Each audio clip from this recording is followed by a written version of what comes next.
या 4 मुसलमान थे, जिहाद करते करते तातारी कौम में चले गए, वहाँ कैद कर लिए गए तो सजाए मौत का हुक्म। तातारी बादशाह जो था वो बड़ा खिलाफ था मुसलमानों के। उसने कहा कि इनको जब फांसी देना ना मुसलमानों को तो मेरे सामने देना। फांसी का वक्त आया ना तो जो सबसे पीछे सूफी थे वो दौड़ के आगे आए, कहने लगे बादशाह पहली बारी मेरी लगा।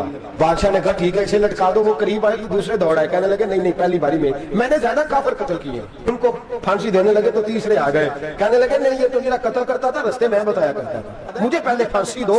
चौथा दौड़ा आया, आज ये कहते थे चलो वापस चलते हैं, मैं जाने नहीं देता था, मैं कहता था और काफिर मारने और इलाके फतह करने, मेरा जुर्म बड़ा है, मुझे पहले फांसी दो। बादशाह कहने लगा मुझे 35 साल हो गए हुकूमत करते, लोग तो एक दूसरे को धक्के देते हैं कि पहले तू जा, पर तुम कैसी कौम हो कि एक दूसरे पे कुर्बान हो रहे हो। कहने लगा तुम एक बाप की औलाद हो? कहा नहीं। एक कबीले के रहने वाले हो? कहा नहीं। एक मुल्क के रहने वाले हो? नहीं। उसने कहा रिश्ता क्या है तुम्हारा, रिश्ता क्या है? तो बोल के कहने लगे खुदा एक है, नबी एक है।